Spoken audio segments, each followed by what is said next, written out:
Werewolf Stories. The first story. Those who come at night. Humanity has feared the darkness since its birth. We have equipped ourselves with electric light, portable flashlights, candles. We say we're not afraid of the dark. We call the fear of the unknown lurking in the darkness scotophobia, but deep inside each of us, our ancient ancestors still lives, huddled in terror by the fire in a cave, anxiously waiting for the salvation of dawn. They come at night. The night shift is a unique side of life. You can easily recognize us by the bags under our eyes, our shuffling walk, the direction we move in. When you're going to work or school, we're always going in the opposite direction on the subway. Night work is a severe test for the body. Those who don't believe can check any medical encyclopedia and see what such disruption of biorhythms leads to: sleep disorders, loss of muscle tone, excess weight, hormonal imbalances, deterioration of intellectual activity, overall decline of the body. According to the laws of most countries, we are entitled to extra pay for the harm. A pitiful 5%, sometimes more, sometimes less. And indeed, why do we need night workers at hotels, snack bars, subways, cleaners, salespeople, police officers, duty officers, guards, telephone operators, and many others? Who needs us? After all, we're serving ourselves. Can't we clean the streets and stations early in the morning? Of course, we can. But then you'd see that the contents of the garbage bags move. That the contents of buckets with dirty water somehow give off red. That some items cleaners don't dare touch even with gloves. I'm not talking about syringes and cigarette butts generously littering any public place. I'm talking about strange boxes, about jewelry made of tarnished silver. About coats whose lining is drenched in blood. About documents lost by unlucky owners. Or is that all that's left of them? Wallets, attractively shiny with plump sides, whispering directly into your ear, "Take me." Notes with strange content, pasted on the walls. They have an easy job. I work at a hostel. My job is not to let in those who come at night. No, not prostitutes and drug addicts. Not thieves and rowdies. You'll understand what I'm talking about when you see the night wanderers. They come in various forms. Seductive beauties, leaning their impressive busts on the counter, and asking in a slightly hoarse whisper whether I'll let them stay the night. Ageless people with a homeless look, inquiring about available beds. Young men, pretending to be belated merrymakers. Groups of Asians, laden with outdated technology and backpacks as big as themselves. Teenagers, trying to sneak in with others through the main door. None shall pass by me. No matter how this girl now tries to drown my gaze in her cleavage, I will remain unyielding. Don't wave printed reservations in my face. I know they're fake. Don't sigh and clutch at your heart, don't pretend to be tired. I know you've just woken up. And that you have no heart. I recognize them in any guise. The empty, dead gaze directed at the abyss inside them. Hands trembling with impatience. Bestial features, showing through the human shell. The smell of decay emanating from your mouths, agape with eagerness, reveals your true natures. Without an invitation, you are nothing. And you won't get it from me. Sorry, sir, your credit card isn't working. Of course, it doesn't, because you found it in the trash, and it's not in your name. No, sorry, a driver's license isn't enough. Sorry, we only have rooms available at €300 a night. My apologies, but we are fully booked. No, unfortunately, there are no vacancies left. You will sigh, sob, you will literally scrape your nails across my counter, and I, drenched in cold sweat, will blindly grope around the monitor with my gaze. These creatures sit in the lobby, trying to connect to the Wi-Fi with long obsolete and non-functioning phone models. They will clumsily smoke paper at the entrance. They will attempt to book a room using a turned-off laptop. They will try speaking to me in various languages. Swearing they missed their train, plane, steamboat, rickshaw. I will politely apologize and say that, unfortunately, I cannot help. Sometimes they find a way inside. A naive young girl, charmed by a handsome student from another country, emerging from under the nearest bridge. A merry tourist, blinded by lust, who drags a model look-alike girl to his room, born from his own shadow and an advertisement poster in the subway. Two friends, who met in a bar, one complained of having nowhere to sleep, and the other, in a moment of generosity, offered his room to a creature that crawled out from behind the mirror at the bar. Such guests are written off in advance. Nothing can be done anymore. The invitation has been received. And even if we stop him at the entrance, he will still get into the room. In the morning, the maid will add to our collection of forgotten items with the remains of the unlucky tourist's luggage. The rest they usually take with them. Although sometimes the unfortunate ones get lucky, and we find them dead from a heart attack. And that's a stroke of luck, believe me. When we do rounds, the stakes are raised. The creatures are already on our territory, by someone's short-sighted permission. And then, in one hand, we carry a heavy flashlight with almost scorching bright LEDs, hoping to catch something in the beam before it notices us. And in the back pocket, we have a booklet, mostly consisting of copies of someone's illegible handwritten text. Occasionally, the booklet is updated with our notes in the margins. Sometimes it's very simple. If you hear crying from the women's bathroom, by no means should you call out to anyone, and of course, not open the door. Just turn off the light and lock it. At times it's more complicated, when you see someone slowly shuffling down the corridor and leaning against the doors, as if listening. Then you need to beat him to the fire escape and open the door to it. He will leave on his own, but won't be able to return. And sometimes, when you hear laughter from an empty room, it's better to just run. We are here, we are in the night, to protect you. We will stop the swings that sway by themselves at night in the yard. We will ward off the one who knocks on doors at night asking to be let in. We will remove the mind-altering video from the internet portal. We will destroy the life-taking videotape. We will return the pet that started acting strangely back to its grave. We will not allow a sound without a source to be born. We will check if the doors leading to nowhere are locked. But, you know, the price we pay for your safety is too high. We are tired. We are fed up with working at night. And what will you do when there's no one left to guard your sleep? Who will swap shifts with me? The second story. Friend. We meet in the kitchen of the apartment I rent. Initially, this room was in such a state that it would have been easier to lock it up and forget about it rather than clean it. But he likes it here. He finds it cozy. He feels good amidst all this old household junk, dust, soot, and the dried up corpses of spiders. My friend is a bit strange. He always brings a thermos filled with a terrible instant coffee concoction and pours it into plastic cups. I'm not sure it's even coffee. To me, it tastes and smells like any other nasty brew could. Knowing my friend, I wouldn't be surprised if it were just mud diluted with water or something of the sort. I haven't drunk it ever since I noticed a boiled cockroach in my portion of the liquid. But I pretend to drink it. I don't like to upset friends. It's always hard for us to start a conversation. We're not very sociable in general. I have a few colleagues at work with whom I speak strictly on business. And sometimes, I count short talks with cashiers in stores as a successful social contact. My friend, on the other hand, only leaves his house to come to my kitchen. So, for the first half hour, we adjust to the sensation of another person nearby. I usually look out the window. It's semi-transparent from the dirt, and nothing can be seen through it except for tree branches. And sometimes, the light from headlights.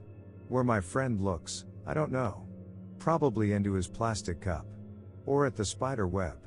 He always starts the conversation first. After all, he doesn't have anyone else to talk to. And I have cashiers. And colleagues. He asks how I am, and if I've stopped seeing nightmares. It's sort of a password. He can't just ask if I still see these strange things. After all, we're realists. We don't believe in that kind of thing. I involuntarily glance at the creature that has made a nest for itself on my ceiling. It smiles at me with a grotesque mouth and continues to munch on its food. Yes, I reply, I'm still seeing nightmares. My friend gets embarrassed. He doesn't know how to continue the conversation. He knows how I dislike his attempts to soften the edges. I think if he wasn't shy about dragging me into all this, he shouldn't be shy about calling things by their names. He's the only one I can talk to. And I take this opportunity. Yesterday, my boyfriend came over. We talked, goofed around. We were about to have sex. But it seemed like something was off, I didn't know what. Well, you understand. I looked for an excuse and told him he didn't smell very nice after a day's work. And suddenly I realized that he really did stink. He pulled out some mint candies, though it wasn't about his breath, he just smelled wrong in general. He gave me a couple too. He was on edge, probably why he started chewing them. And then I noticed he had too many teeth, and his mouth was too big, and that teeth probably shouldn't grow all over the throat. And be that sharp. And then I remembered that I don't have a boyfriend. You know, it wasn't as scary as the first few times. I didn't even show that something was wrong. I said, "Ding dong. That's my call. I'll answer." You know, they don't understand the difference between a doorbell and an imitation, they always fall for it. And I went to my neighbor's room. She's nice. She doesn't need explanations. Only there did I notice that I was chewing glass, not candies. She hugged me, and we sat like that all evening. She's really nice. She didn't want to let me go. You remember you don't have a neighbor? And other rooms, my friend looks at me as if I'm foolish. And I feel ashamed, I've never been caught out so stupidly before. Lucky that the neighbor turned out to be non-aggressive. You need to be more careful, he says, they're getting smarter. I just went to shave in the bathroom, as usual. And then remembered that I don't have a full-length mirror, and that, even if I did, the reflection should look like me. And also, you're growing a beard and don't shave, now I can look at him as if he's foolish. But instead, we look at each other warily. I search my memory for any other episodes with this person, to make sure he himself isn't an illusion. He's probably doing the same. My friend turns pale. He looks at my untouched coffee. I know it's stupid, his voice becomes thin, that's fear, but if you don't take at least a sip from your cup right now, just drink it, okay? I look into my cup, and I feel disgusted. I don't know what's in there. But it's vile. It fundamentally doesn't resemble something that should be ingested by humans. Those candies were disgusting too. I bring the cup to my lips and cover the thin stream running down my chin with my hand. The neckline of my sweater absorbs the liquid. See? Everything is fine. I'm human, I learned this trick from them. They don't drink or eat real food. But they pretend well. Sorry. It's just, if you've spent so much time with your imaginary neighbor. I had to make sure, he probably really feels sorry. He starts to retell the story about the last person he interacted with. And after which, he decided to cut off all social contacts. He was just like a real one. Clothes always in season, and he always spoke normally. You know, without those cheap tricks with false memories of conversations, I always remembered exactly what he said. He also smelled good, probably wore too much cologne. We met in a bar and saw each other there. At first by chance, as I thought. Then we made appointments. He took his time getting close to me, waiting for an invitation home. I invited him. I almost opened the door, and he, well, started to smile. You know how they do it. And then I remembered, I had never seen him drink anything. Not a thing. My friend touched his shoulder. There, under the sweater, were scars. I had stitched them up myself with threads soaked in vodka. That was back when they needed my invitation. We're silent. In general, we have nothing more to talk about. Many years ago, when all this started, our meetings were more tumultuous. We discussed details, cried, and convinced each other that it was all in our heads. We flinched at every shadow outside the window and shared experiences. I said it was all his fault, that he was the one who suggested I could make quick money by selling skeletons, as models for artists and medics. He said it was all my wild imagination, that we were students and needed the money. That we weren't to blame for anything. We drank a lot, came up with absurd solutions to the problem. Now, we have nothing to talk about. I don't even know why we still meet. We've become very different. I'm being treated for schizophrenia. And he died 2 years ago. The third story.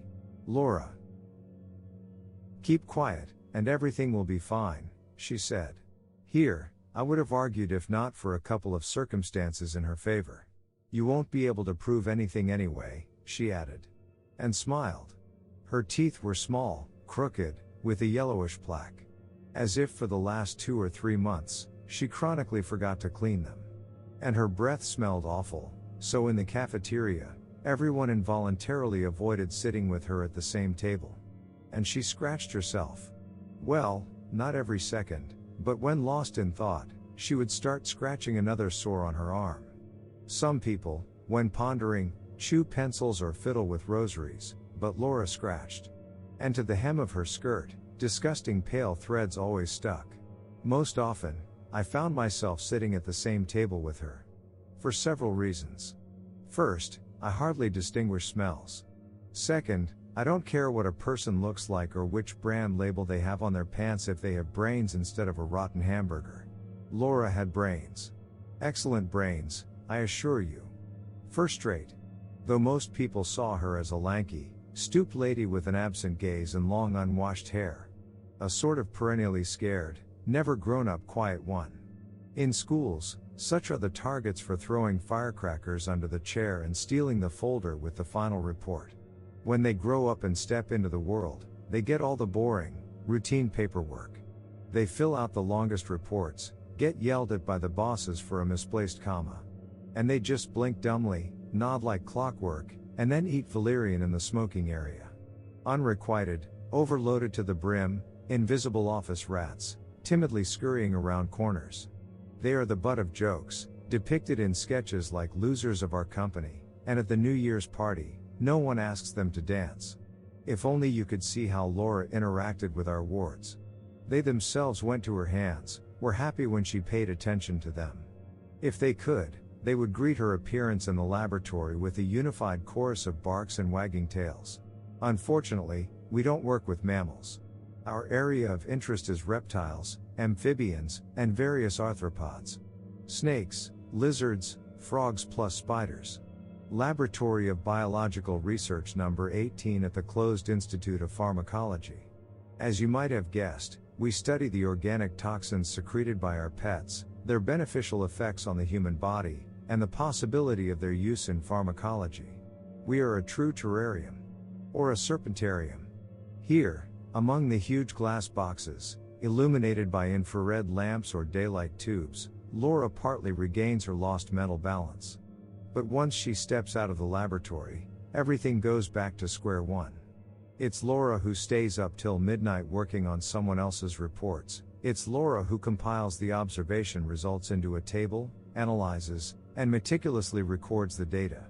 She once mentioned that she has been working on some research for several years, capable of bringing our company a lot of money, and the well-deserved recognition of the scientific community.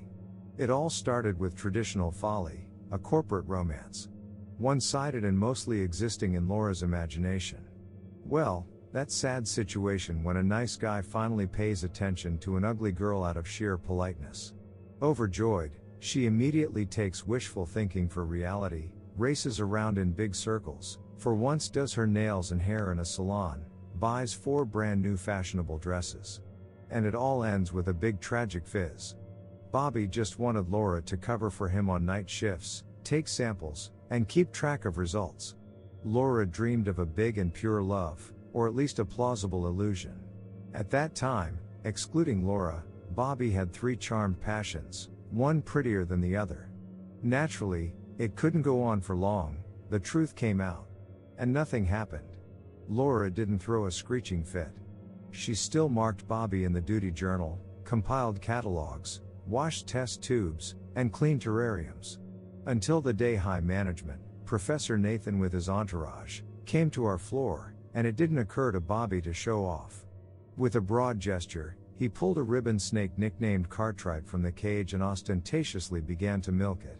Suddenly awakened, Cartwright was not in the mood. Under the watchful eyes of 15 excited employees and 3 surveillance cameras, the snake turned its neat little head, opened its mouth, and sank its fangs into Bobby's wrist. The following quarter of an hour was filled with escalating panic, calls, screams, the sound of running feet, and Bobby's agonized howling. For unknown reasons, The hastily injected serum didn't work, and Bobby joined the ranks of martyrs in the name of science. Cartwright, considering his duty fulfilled, slithered back into his cage, curled up there, and peacefully fell asleep. Good for him, he's just a snake. But us, we were tormented for several days in a row by police, experts, insurance agents, journalists, and Bobby's grieving relatives.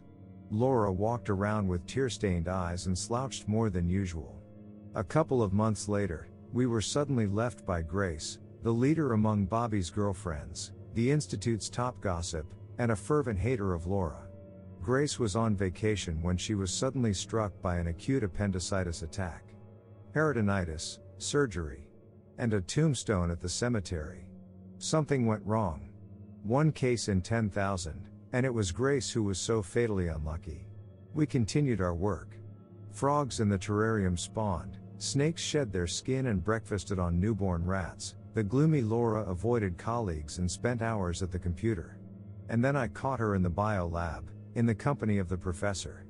Professor Nathan, thoroughly enraged, was thundering, drowning out Laura's pleading voice. I heard a lot about wasted grants, unauthorized autonomy, falsification of documentation, and abuse of office. Afterwards, the professor snatched the flash drive with the company logo from Laura and dashed off. I had never seen such a furious face on a woman before.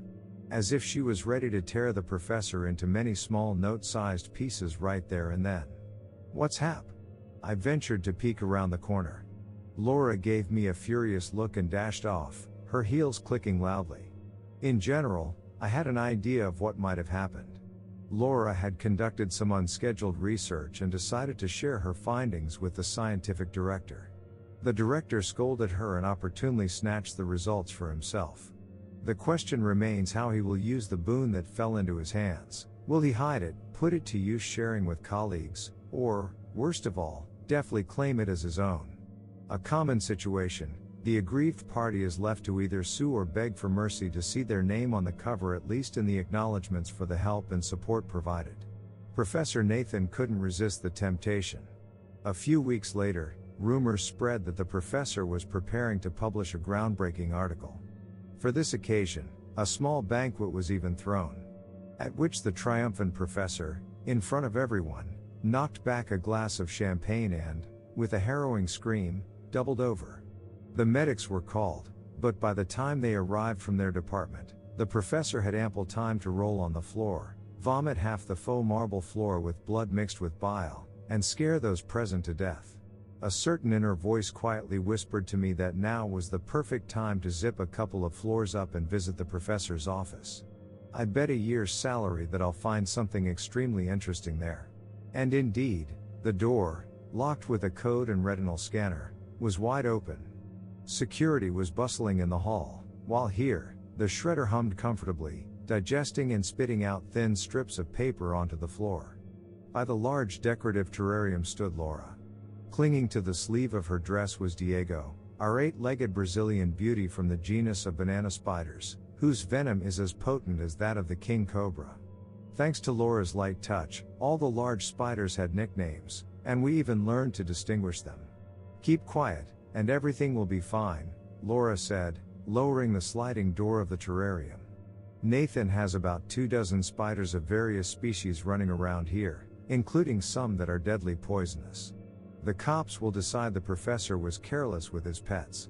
And I, as the recognized expert, will assure them that a spider bite can sometimes be weak, the venom has a prolonged effect, and the victim suspects nothing until the last moment. But if you're so principled..."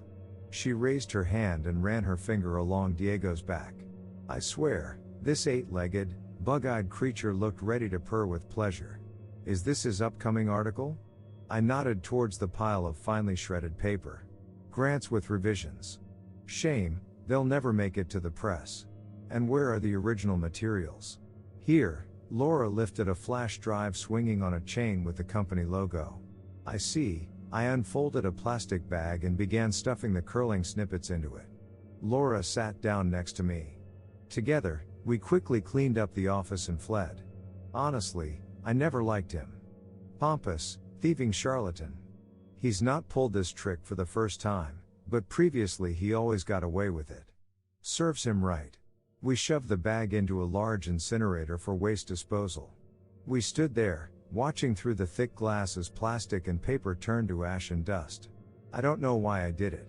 But in that moment, in the dimly lit basement lit by flashes of fire from the furnace, the action seemed perfectly logical. I kissed Laura. She flinched and leaned in as if she had been waiting for just this. Her lips were dry and cold, her tongue rough and firm. Yes, maybe my kissing experience isn't all that extensive, but something about her mouth was completely off. Every time, my tongue stumbled upon prickly, scratching braces on the back teeth. Or the front? But Laura doesn't have any braces, yet her breath reeked distinctly of decay. For some reason, the vile taste seemed pleasant to me. The furnace roared. We pushed away from each other. For a moment, I saw, or maybe I imagined, how Laura carefully tucked away thin lips, bristling with many small hairs, at the corners of her mouth. She watched me warily, intently, her fingers quickly fiddling with the chain of the flash drive, just like a spider wraps its prey in webbing with those same swift movements. I had little choice, scream and run, or stay and learn more. But I am a true researcher, aren't I? What scientist would pass up the chance to peek beyond the horizon? The first thing to quickly establish is what species Laura belongs to. I wouldn't want to end up as breakfast for a black widow. All my previous observations concluded that Laura is quite prudent. It's unlikely she'd want to eat me right away. She needs a friend and ally, not a meal. We silently nodded to each other, sealing an unspoken pact. And we headed for the elevator, to go up and see how Professor Nathan was faring, whether he'd kicked the bucket or was still struggling. The fourth story. The Beast. In the spring of 1764, in the mountainous province of Gévaudan, in the south of France, a bloodthirsty beast appeared, killing people. The few who survived its attacks described the beast as larger than a wolf, with clawed paws, a face resembling a dog's, very agile, with teeth as sharp as razors. It instantly caught up to any prey with enormous leaps. Dogs trembled and whined at its approach. In 3 months, the beast of Gévaudan killed more than 10 people, including a 14-year-old girl. Soon after, the beast slaughtered another 5 children, among them the son of a local aristocrat, Count Dupcher. The beast killed with sinister cruelty, tearing off heads, biting off the cheeks and tongues of its victims, and scattering their entrails around. On the evening of September 6, 1764, the beast appeared in the middle of a village and attacked a peasant woman. At her scream, the villagers emerged with axes and pitchforks. They saw a huge beast tearing a still living victim to pieces. Noticing the armed men, the beast leisurely retreated into the forest. Panic ensued in the region. The local priest dubbed the beast the Scourge of God, sent to the people for their sins. The authorities sent 17 dragoons and 40 soldiers to capture the beast, but they failed. The beast remained elusive. It avoided traps and snares, ignored poison baits, and skirted around armed hunters, leading them to believe it was a werewolf, a man in wolf skin. A witness, a herdsman, who encountered the beast on a wasteland near his settlement and shot it twice with a musket, claimed the bullets did not visibly harm the beast but stopped it. Later, the herdsman recounted, "The beast's eyes struck me, they were human." This convinced everyone that a werewolf was at large in the vicinity of Gévaudan, which could not be killed with a mere bullet, only with a silver and consecrated one. The king announced the great hunt, offering 6,000 livres for the beast's corpse. In December 1765, hundreds of hunters of all ranks and classes converged on Gévaudan for the largest hunt in French history. It was led by the kingdom's chief huntsman, François-Antoine de Buturn. Beaters drove a wolf of gigantic size directly towards him. De Buturn crossed himself and fired a lead bullet into the beast's right eye. Nonetheless, the wolf charged forward. The huntsman's assistants fired several more bullets into the beast, and the wolf collapsed at de Buturn's feet. The hunters cautiously approached and confirmed that the predator was dead. The killed wolf was twice the size of a normal one, 80 centimeters at the shoulder and 1.7 meters long. However, soon after, The beast of Gévaudan reappeared and continued its bloody hunt. The number of its victims exceeded 100 people.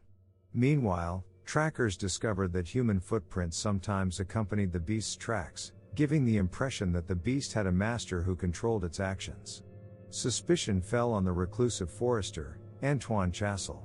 Meanwhile, Count Dupcher, wishing to avenge his murdered son, organized a new hunt for the beast of Gévaudan.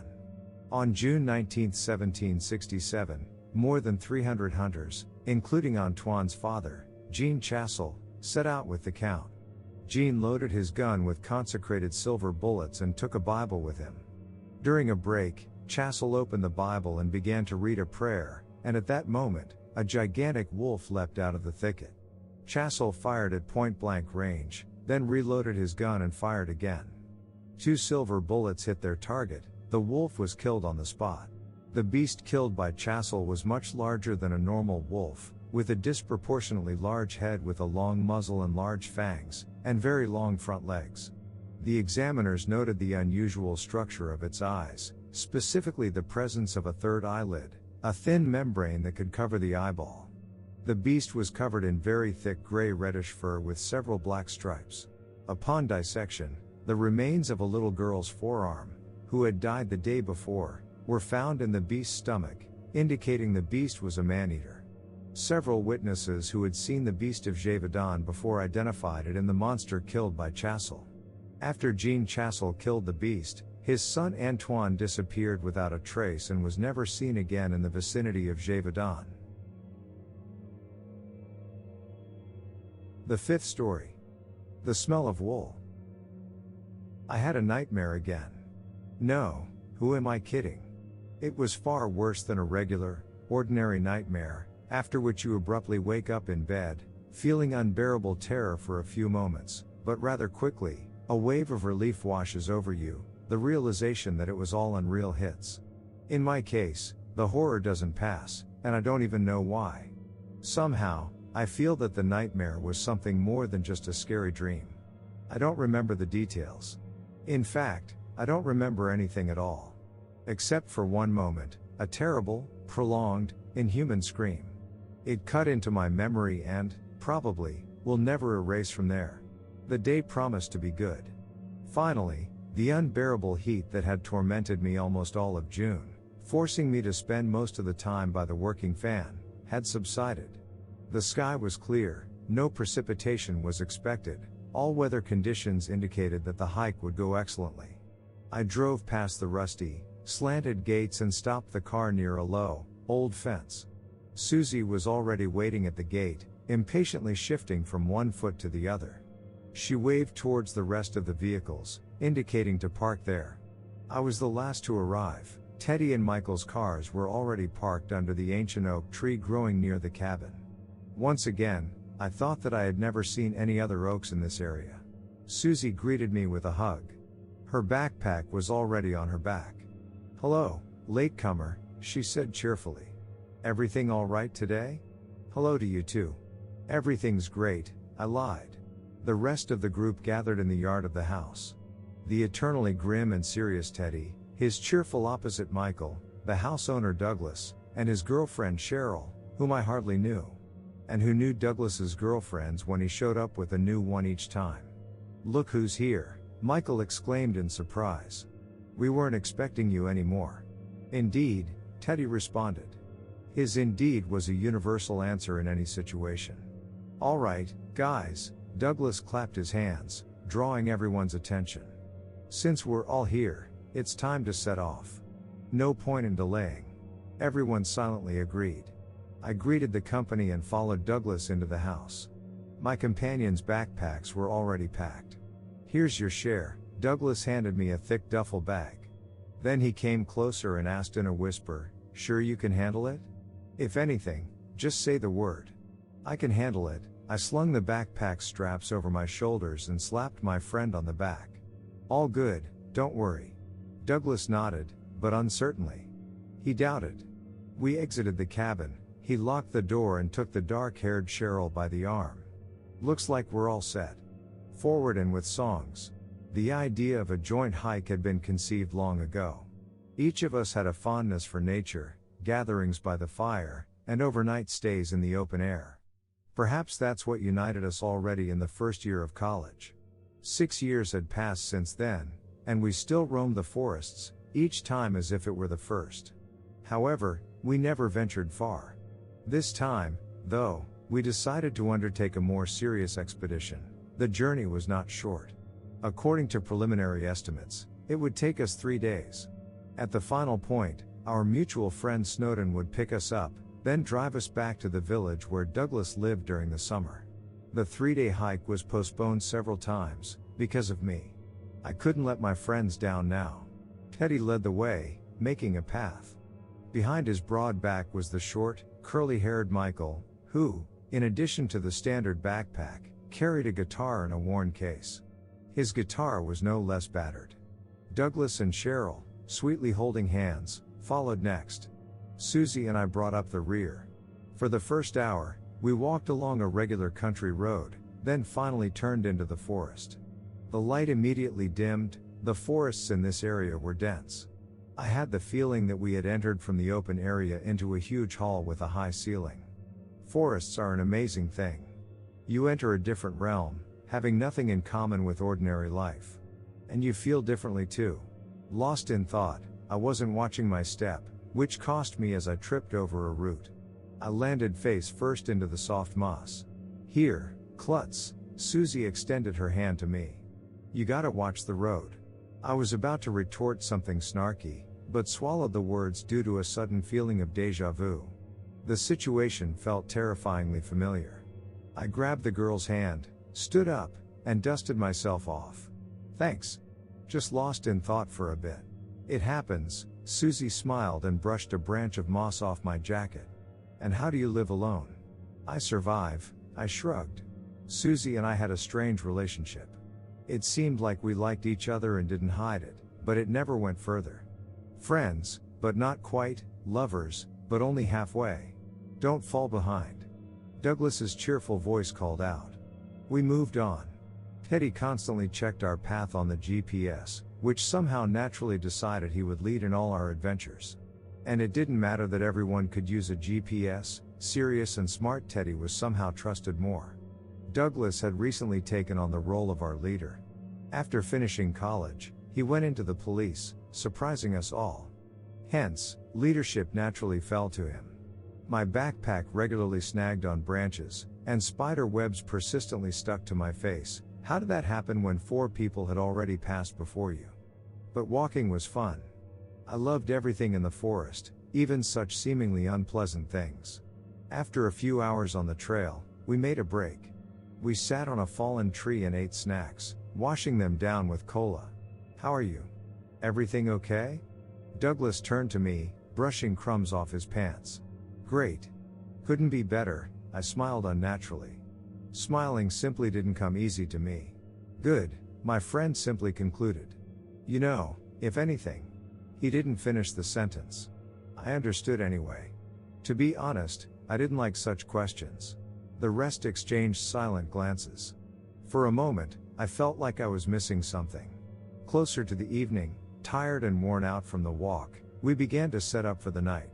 Michael, Douglas, and Cheryl were pitching tents, Susie was tending to the fire, and Teddy and I went to collect firewood. Business as usual. Susie was really worried. Teddy finally spoke. When? Well, you know. I know. I don't want to talk about it, okay? Teddy silently nodded and adjusted his glasses that had slipped down his nose. Then he turned away and picked up a few branches. Half an hour later, we all sat around the fire and chatted leisurely. It took me a moment to realize I was feeling something strange, as if someone malevolent was watching me. Intently.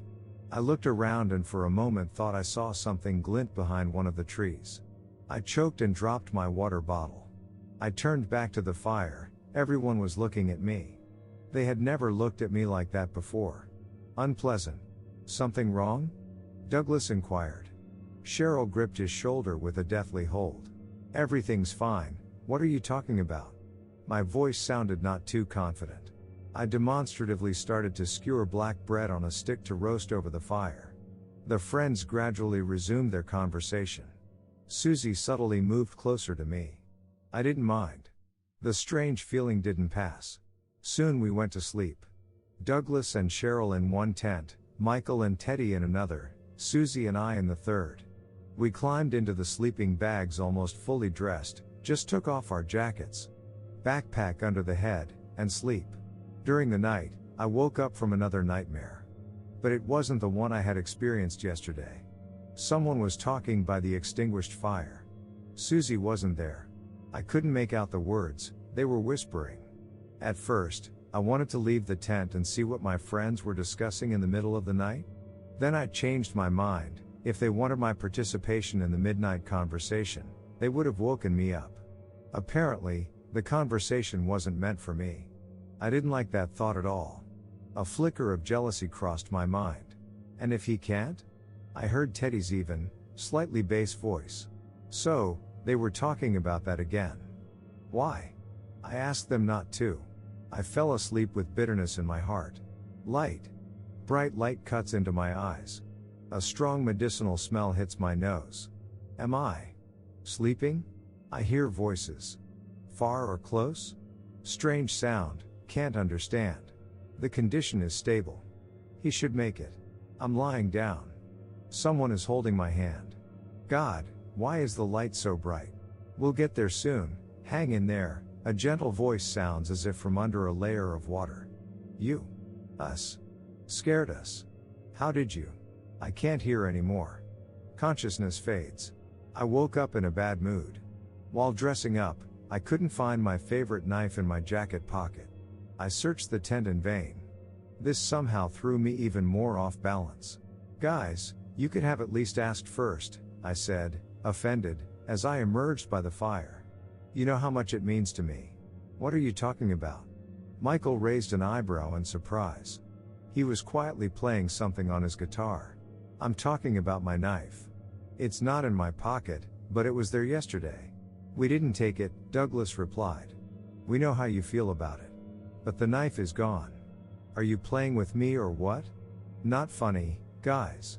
Look, it's stuck in the tree, Susie pointed out. You cut off a branch with it and stuck it there yesterday. Indeed, the knife was found nearby in a tree. Did I really stick it there, or? For some reason, I couldn't clearly remember.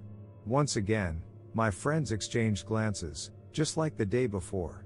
This really annoyed me, but I didn't show it. Let them think whatever they want.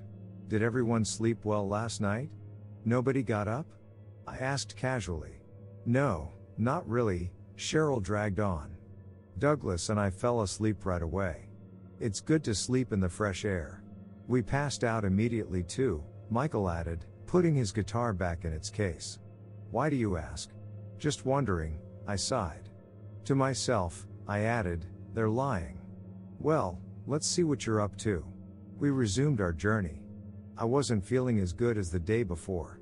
And my companions seemed a bit strange, as if they were preoccupied with something. Only Susie behaved as friendly as usual. Around noon, we stopped for a snack. There's a stream nearby, Douglas said. Stay here, I'll fetch some water. And again, I experienced a sense of déjà vu. Had he said those words before? Or not? Our leader took several bottles and went deeper into the forest. Half an hour passed, Douglas hadn't returned. We should go look for him, Cheryl said, worried. Anything could have happened. And he left his phone. Michael was about to stand up, but I beat him to it. Okay, I'll go. But not far, or I might get lost myself. I headed in the direction Douglas had gone. About 300 yards in, I noticed on a tree some awkward claw marks, resembling those from very large claws. Whose could these be? There are no bears or wolves here, I thought. This fact slightly troubled me. On a branch of a bush next to the tree dangled a small piece of blue fabric. It looked like a scrap from Douglas's shirt. I took the piece from the bush and ran my fingers over it. Left half an hour ago, claw marks, a piece of clothing.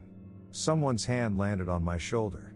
I barely managed to restrain myself from turning around abruptly and hitting the unknown prankster.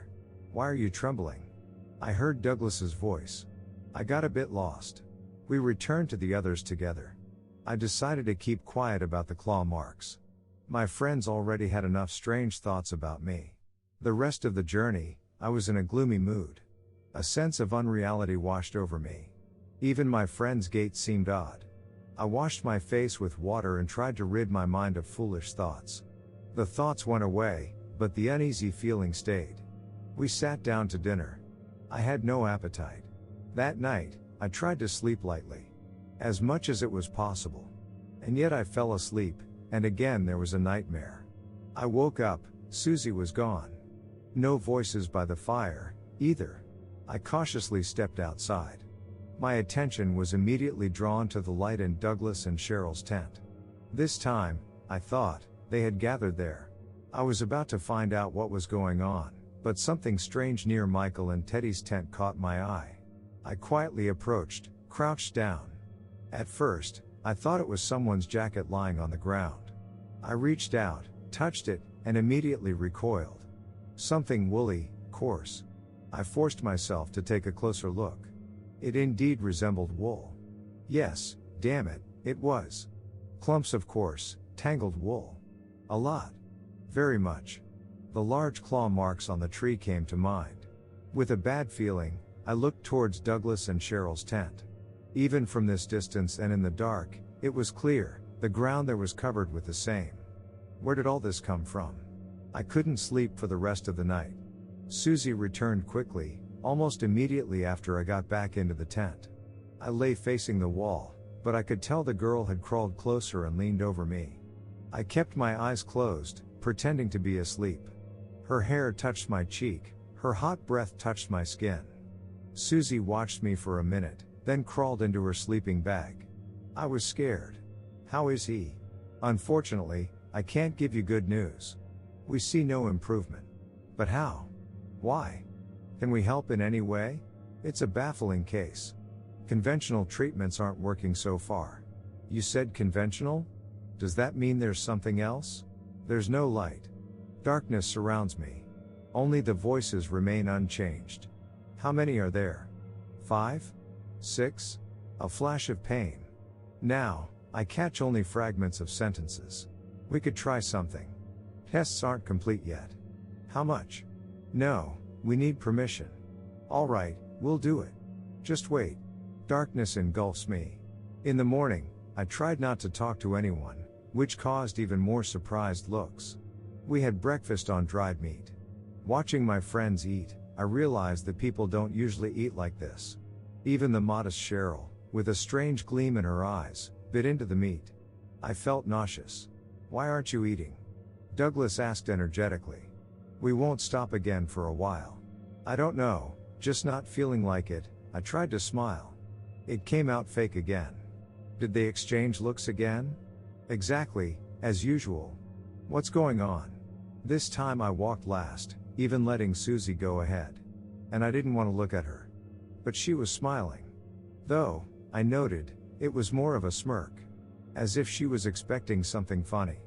What are you plotting? A couple of hours later, we stumbled upon a stream.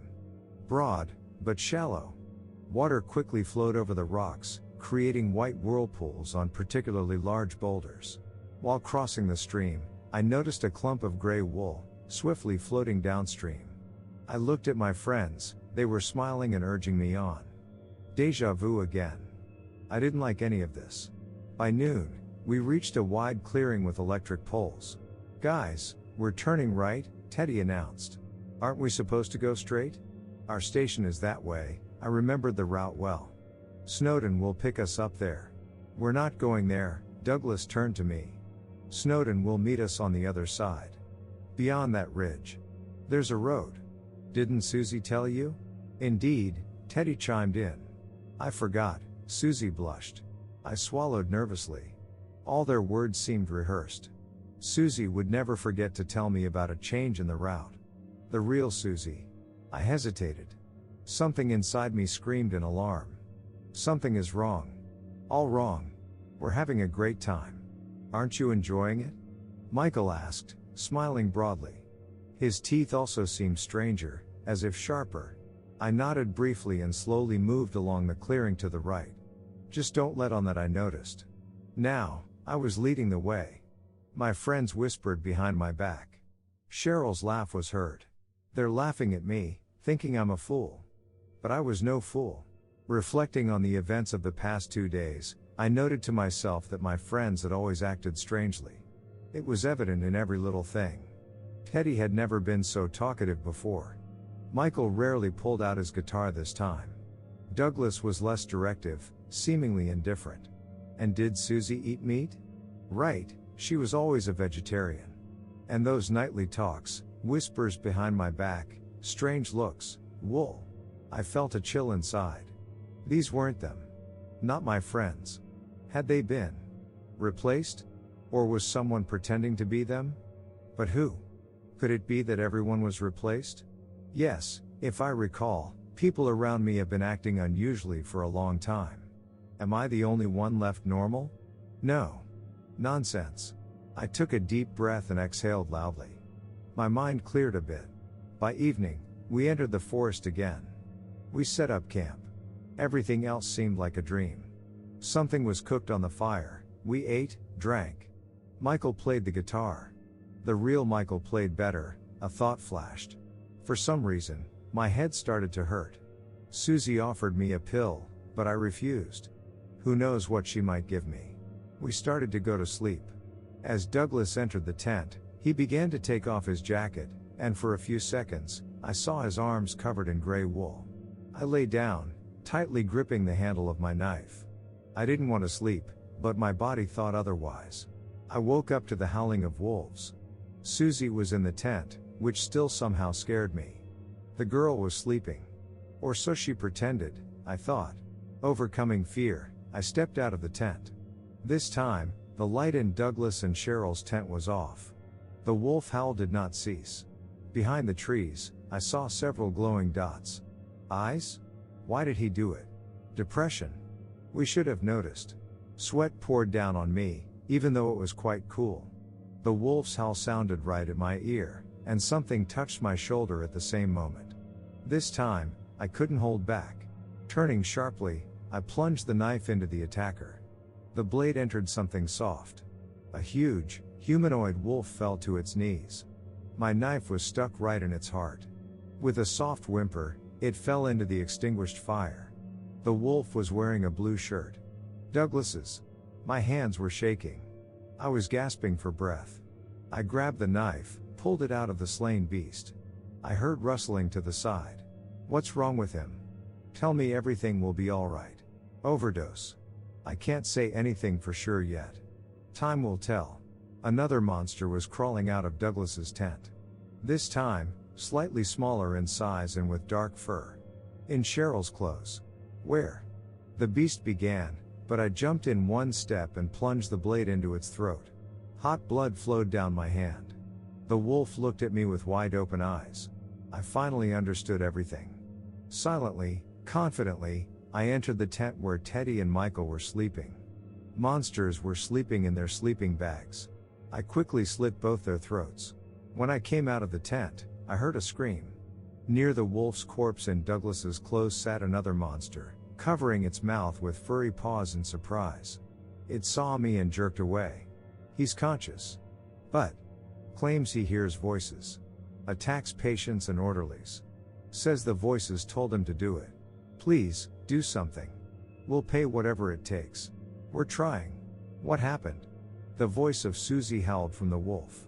What about Douglas? Where is everyone? I slowly approached the monster, trying not to startle it. Do you have a knife? What are you doing? It's me, the beast whimpered. I grabbed its paw, pulled it towards me, and drove the knife right into its belly. The wolf screamed. I'm Susie. Susie. It hurts, stop. For a moment, it seemed as if Susie was indeed standing before me. No, I told myself, don't be fooled. With one hand movement, the last monster was dealt with. I was breathing heavily. My head was splitting unbearably. Everything blurred before my eyes. I dropped the knife, fell to the ground, and lost consciousness. Good news. It's been a month without any symptoms. Your friend is ready to be discharged. When can we pick him up? Susie, stop jumping. Come the day after tomorrow in the morning. When I came to, it was already dawn. The ground around me was soaked with blood. Slowly, on stiff legs, I stood up. I was shaking violently. Douglas lay on his back in the fire. His shirt was blood-stained. At the entrance to his tent, I saw Cheryl. Her face and clothes also covered in blood. Next to me was Susie. Her eyes were open. And the look was unbearable. Perhaps it was this glassy gaze that acted on me like a bucket of cold water. I remembered. Or had I always remembered and only now realized? It didn't matter. Once again, it didn't work out. Which time was it? 10th? 20th? I forget everything every time. Always the same. The hike, the first day, the second and the fatal third. But no, it was better now. Definitely. I remembered, bit by bit, but I did. Maybe someday I'll finally manage. I knew what to do, as I had done this far from the first time. I went into Douglas's tent, found his backpack. At the bottom, I found a cloth bundle. The pistol's cold metal burned my palm. I pressed the barrel to my temple and screamed with all my might, as if pouring out all the bitterness of what had been done. Once again, I begged for one thing: give me a chance to start over. This time I will fix it. I pressed the trigger. I had the nightmare again. No, who am I kidding? It was much worse than the usual nightmare. For some reason, I feel that this nightmare is something more than just scary dreams. I don't remember the details, except for one moment, a horrifying, prolonged, inhuman scream. It seared into my memory and probably won't ever fade away. The day promised to be good. The sky was clear, no precipitation was expected, all weather conditions indicated that the hike would go perfectly.